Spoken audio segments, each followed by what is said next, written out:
South Africa, you owe Brigadier Mokwele an apology. Brigadier Mokwele, siyaxolisa for the humiliation, embarrassment, and reputational harm you have suffered in the hands of IDEC under Andrea Johnson's leadership. You were publicly criminalized, arrested, and portrayed as the face of corruption in crime intelligence long before the state had demonstrated that it possessed a lawful foundation for exercising such extraordinary powers against you. You are not simple the BMW lady, as the public narrative pushed by Andrea Johnson would have us to believe. You are a qualified Black woman and a mechatronics engineer trained to solve complex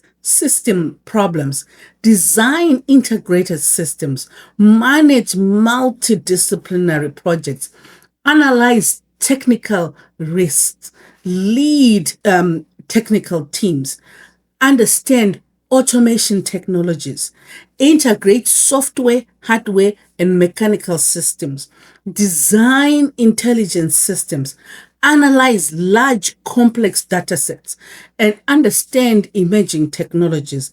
Ironically, it would appear that only complex system body analyze IDEC's own statutory mandate. Colonel Padayashe, a man who repeatedly told the Madanga Commission he had never seen a criminal docket until joining IDEC, decided to perform his very own quantum leap upon you. Somewhere between BMW and the dock, an engineer became organized crime.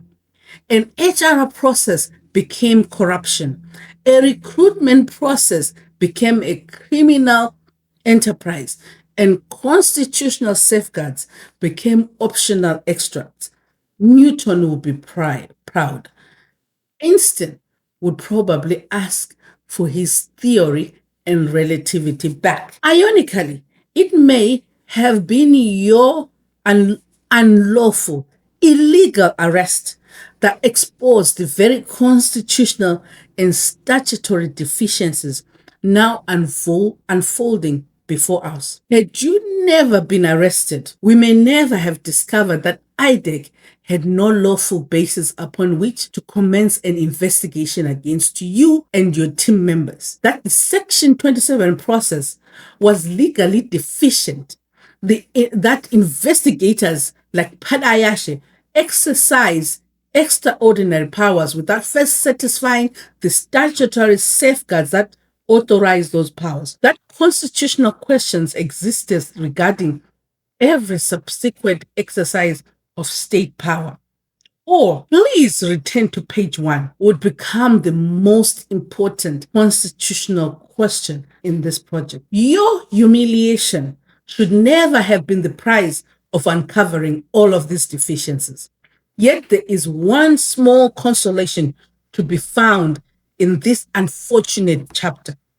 It is that your case may ultimately strengthen the constitutional safeguards that protect every citizen from unlawful exercise of state power. What lawfully authorized our presence here in the first place is a question that IDEC never bothered to ask themselves. Finally, Brigadier Mokwele, my sister, I suspect you have achieved something that none of us anticipated. Your case may ultimately have done more education to South Africans about constitutional safeguards than 100 law lectures ever could. We know things about subjective and objective. You were never supposed to become the face of this story. Ironically, you may become one of the reasons that future generations are better protected from the harmful exercises of state power, abuse of power, and that South Africa owes you an apology.